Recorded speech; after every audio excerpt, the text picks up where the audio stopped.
I share with some people the extent of my video game playing, but a lot of times I don't because I'm embarrassed because sometimes I'll play for 8-10 hours straight. It's kind of like cocaine where the sun will be coming up and I'll be like, one more turn.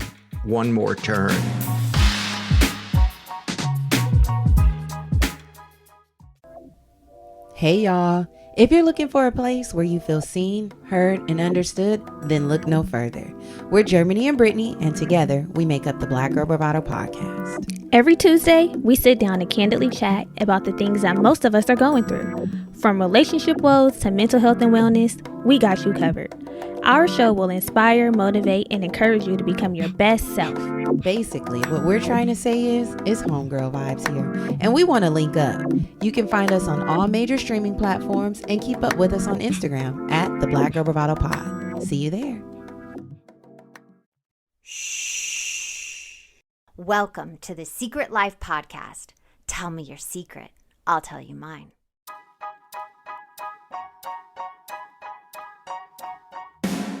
Sometimes you have to go through the darkness to reach the light. That's what I did. After 12 years of recovery in sex and love addiction, I finally found my soulmate, myself. Please join me in my novel, Secret Life of a Hollywood Sex and Love Addict, a 4-time bestseller on Amazon. It's a brutal, honest, raw, gnarly ride, but hilarious at the same time. Check it out now on Amazon.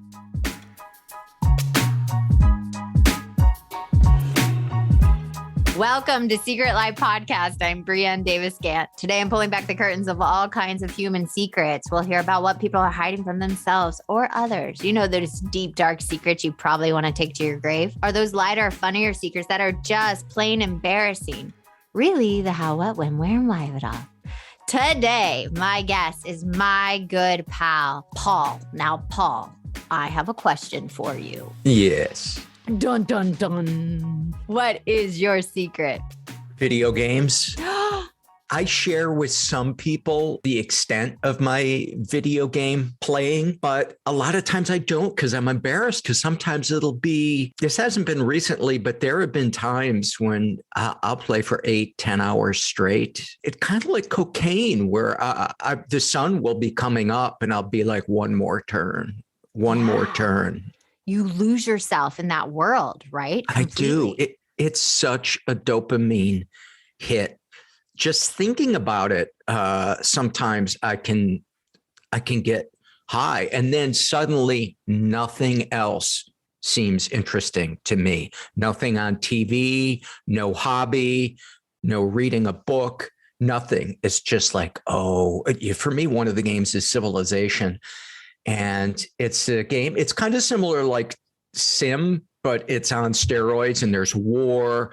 And a big part of the high for me is they randomly give you a plot of land. They create just a random map. Mm-hmm. And the excitement of finding out, am I going to have resources on it? And if I get a plot of land that it not only has resources, but is defendable and is aesthetically pleasing, has like fall colors, it's like I shot heroin. Oh my God, I love you so much. Yes. I can actually feel your energy right now, like that high. I'm actually feeling it. Like it's coming off of you a little bit, like even you talking about it. Yeah.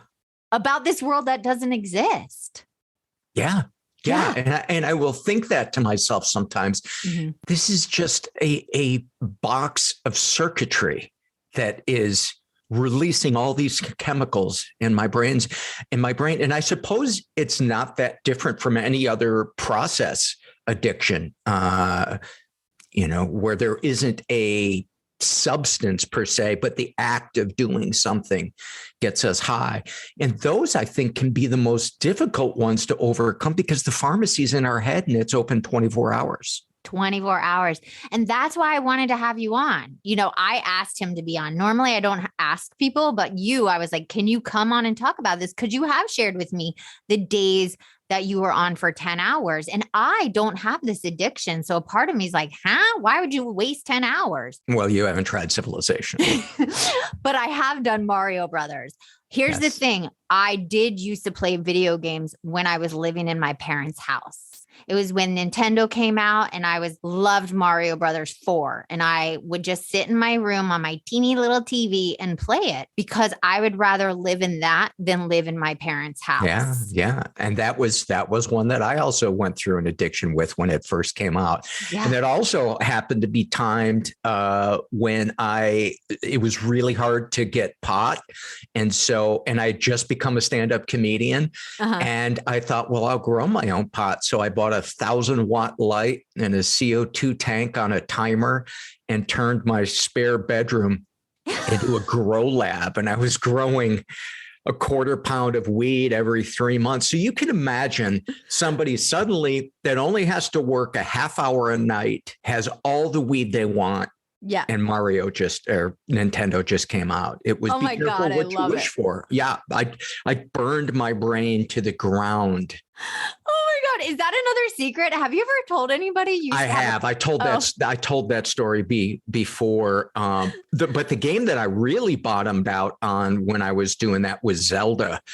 Zelda. And sweet Zelda. Oh, and you get the map. I actually played Zelda too, and I got the actual map and was like, got to get to this world. Like I had it all planned out. So I have had this addiction now that I'm talking about it, but it was when I was younger. So when did you do Atari before that? No. You remember? No, I didn't because I guess I would have been in high school and college then. But I remember I was living with my girlfriend at the time, my then girlfriend, and she later became my wife. And she was also a stand-up comedian. And she left, it was a Friday night, and she left to go do a 3-show night. So that's shows at 7, 9, and 11. So she would have left probably around 6:30. Come home around 1:30, 2. And she's like, and I was playing Zelda when she left, and she came back and she's like, have you even moved?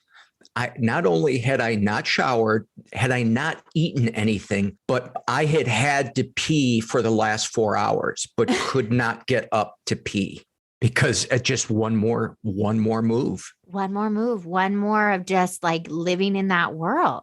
Yeah. Did it affect your marriage, do you think?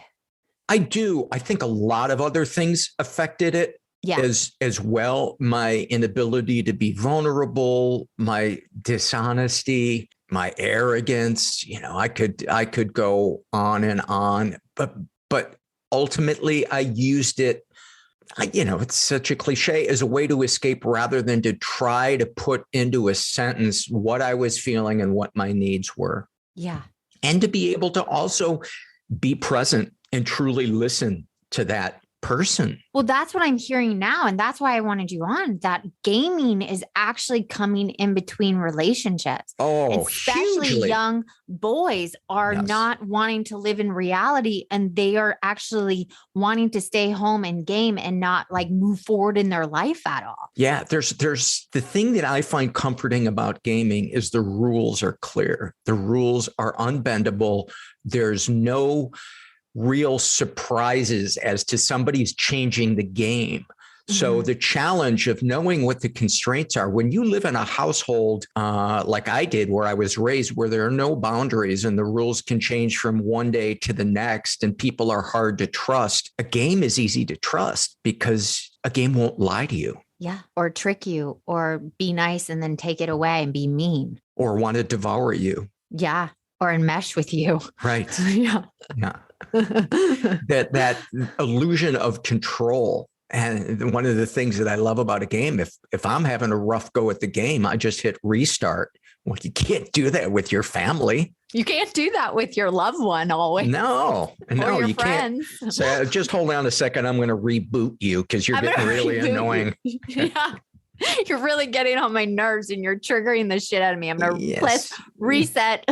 Yeah. Control, Alt, Delete. You were saying.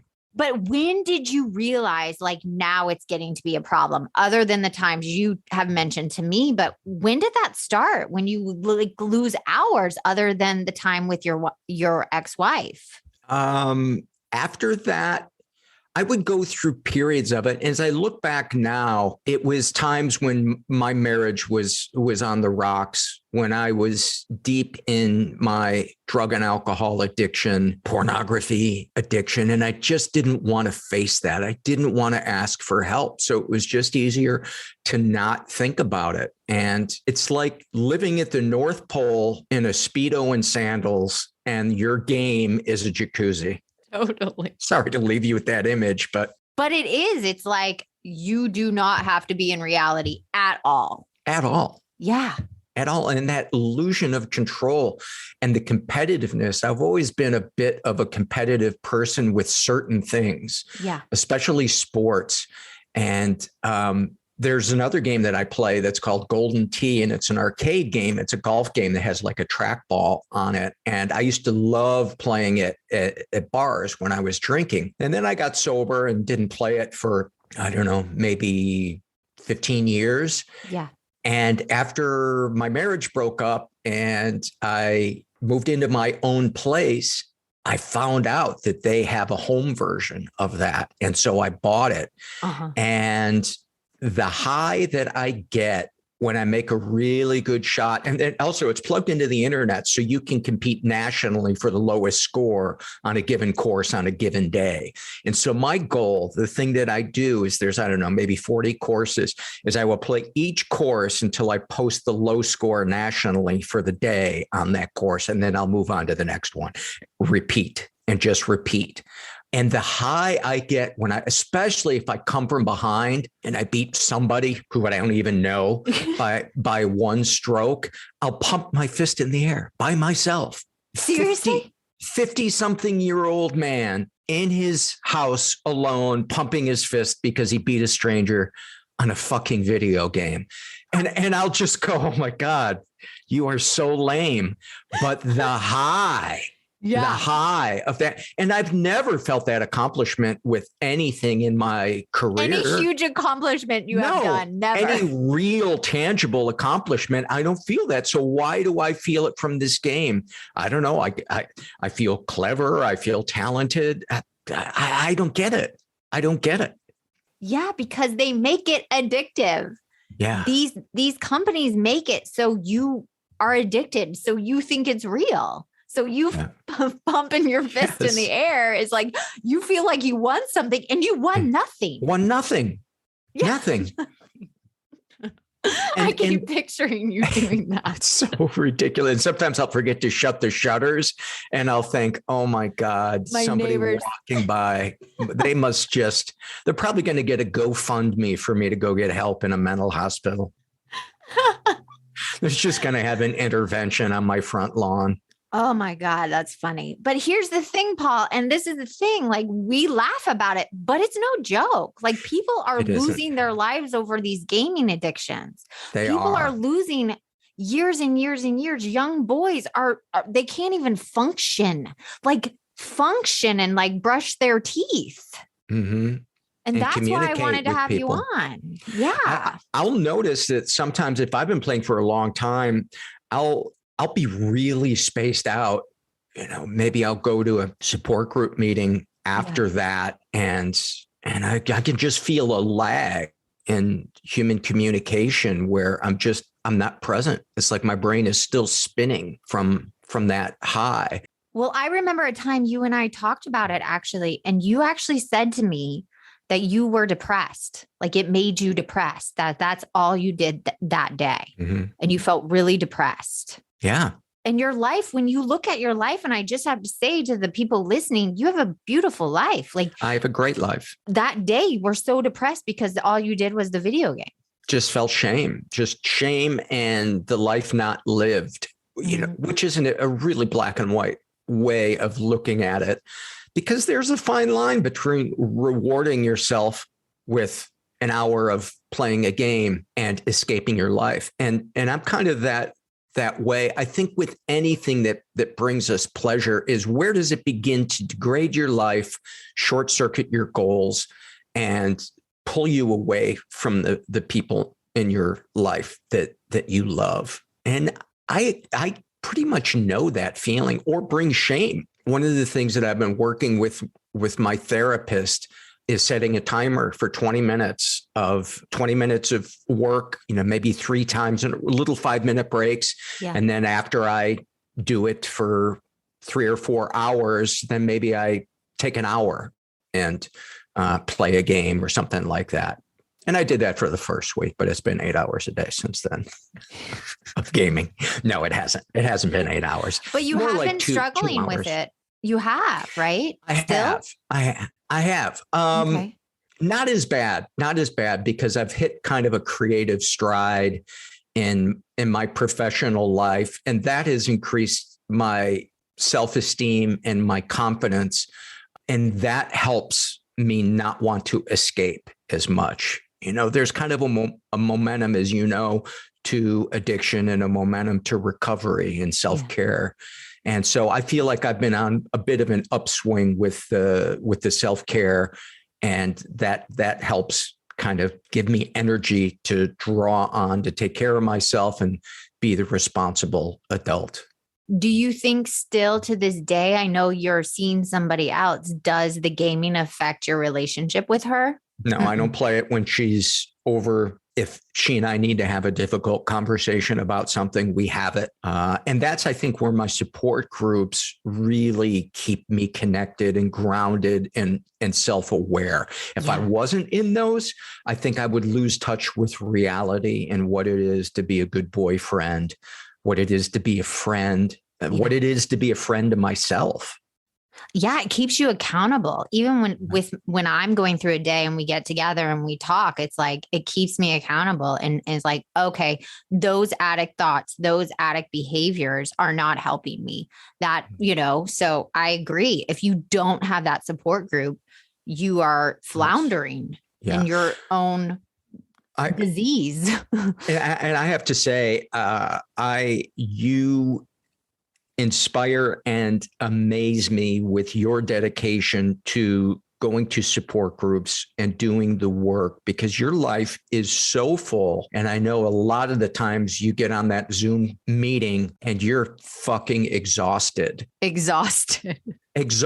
but you show up, and you've been doing that for 13 years? Yeah. 12 and a half years. Yeah. 12 and a half. Yeah. And that is a fucking miracle to me. Well, here's the thing. I know I have to show up, or I will spin. I will start eating cake. I will want to shop. I will disconnect from my husband or my son when he's having a moment. You know what I mean? And you keep me grounded in that too. And that's what having this community does for each other. And that I can call you and go, hey, I need you to come on and talk about your gaming shit, because people need to hear that you're going through it, but you're getting through it at the same time. And you're not trying to get lost in this fantasy. It's a lot of 2 steps forward, 1 step back. And, one of the things in our support group, as we talk about, is learning to be our own best friend and to stop shaming ourselves. The idea that we're going to shame ourselves into being disciplined is one of the biggest myths, that if we don't shame ourselves, we're not going to reach our goals. We can still have our eyes set on the goal and be gentle with ourselves about having slept until 2:00, gotten up for an hour, and gone right back to bed. Yeah. And you're okay to have days like that. Yeah. I think that toxic positivity that's put on us on top of, you have to be productive, you have to be doing this. Some days you're just going to have bad days, and that's okay. Yeah. And those bad days are meant to be had so you can feel a feeling you didn't want to feel, or you have moments where you slip back and shut down. And then the next day you get up and you show up. Yeah. But my question for you with the gaming thing, and I have a son, right? People know I have a son. Yeah. I am like dead set on him never touching a video game unit, but I've had people repeat to me, it's like the boy world now. Mm-hmm. And it's like, how do I protect my son from this that I see in my friends, I see in other people, I see in the addictive community that are suffering from this? How do I help my son as a mom it's with a simple. boy? It's simple. Okay. You get in a time machine, you go back and you don't have children. If you can't do that, you're fucked. This Paul doesn't want kids, so I expect nothing less than that answer. I don't know how you navigate that, because there's also that possibility that it's going to be more alluring I know. to him. And then when the day does come that he's 18 and he's on his own, he's going to fall down that rabbit hole, and it's going to be such a magical, forbidden thing to him. I know. I knew kids in college, their first year, who flunked out because they came from such rigid families that freedom was intoxicating to them. I know. How do you find that line? How do I do that? I don't know. Maybe you let him find it out on his own, but talk to him about the effects of it. Yeah, I don't know. That's got to be scary. It is scary. It is scary because they have gaming parties now for little boys' parties, like and if they don't know how to play, they're not cool. So I don't want to be doing that to him. But I also have seen a lot of kids through people that are in recovery that has sobriety, have kids that will not leave their bedroom at 7 years old, 10 years old, 13 years old, because they don't want to stop playing their game and they throw a tantrum. So it's like, where's that line as a parent?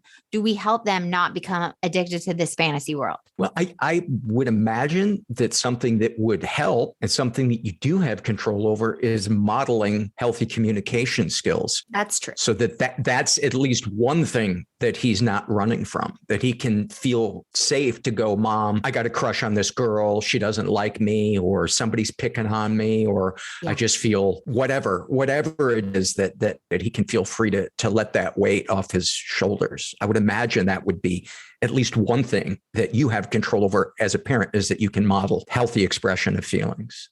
Which we do, which is good. But here's my next question for you. What if somebody's listening right now and they're finding themselves stuck in the gaming world for 8 to 10 hours? What would be your advice for them? Well, first, the thing I would ask, is this a temporary thing, or is this a repeating pattern? Okay. Is it sounds like it's probably interfering with your life. And is the pain of continuing like this greater than the fear of asking for help?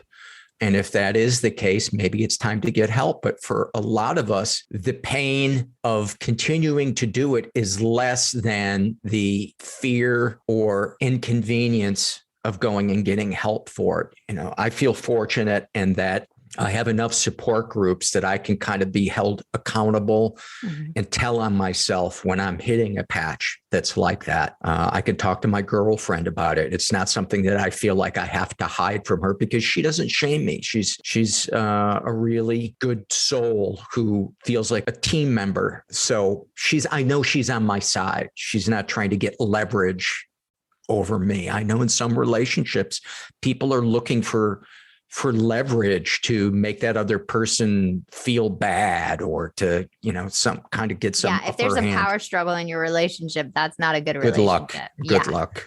Yeah. But here's the thing you did say that I want to speak on. Do you think also a sign is if you stopped playing for a week, would that bring you like anxiety and like terror? Would that be a sign, if you put it down for a certain period? Yeah, I think that would probably. And does it go away over time? If it goes away over time, then maybe it's a good sign that you can take breaks from it.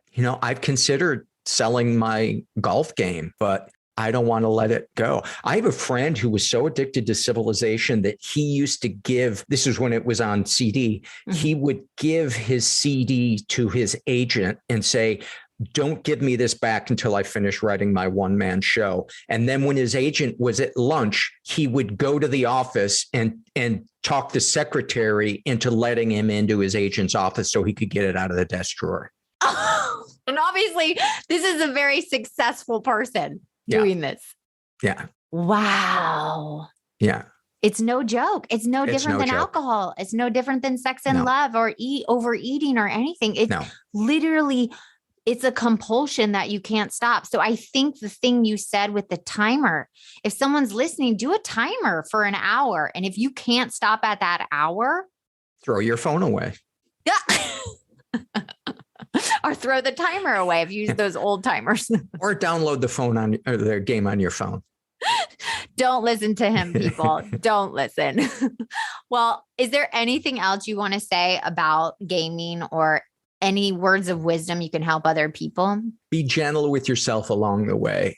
I know very few people who overnight achieve the emotional and mental goals that they want to. It's recovery, and growing into the person you want to be is messy. It's nonlinear, and they're all opportunities to pick yourself up, dust yourself off, and say, okay, note to self, maybe next time I'll try this, but don't shame yourself. Thank you so much, my friend, for coming on and talking about this. I really appreciate you. Love you. I love you too. And if you want to be on the show, please email me at secretlifepodcast@icloud.com. Until next time.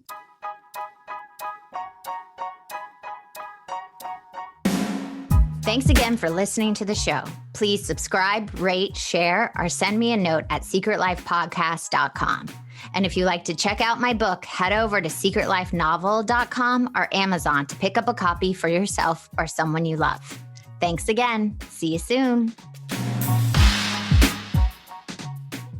Nothing is more powerful than the connection between a storyteller and their audience. Over 100 million Americans listen to podcasts every month, forming lasting connections with their favorite creators. And 56% of those listeners have purchased a product after hearing about it on a podcast. But there's an art to building meaningful relationships between consumers, hosts, and brands. Ad Results Media has it down to a science. Ad Results Media specializes in helping breakthrough brands join the conversation at scale. With over 20 years of expertise, Ad Results Media amplifies brand stories across thousands of shows, publishers, and emerging platforms. They're a data-driven matchmaker, strategically pairing world-changing brands with engaged audiences to create the sound of success. For an experienced partner to help your brand find the right audience, achieve long-term growth, and improve advertising ROI, look no further. Be part of the story. Learn more at adresultsmedia.com/story. That's adresultsmedia.com/story.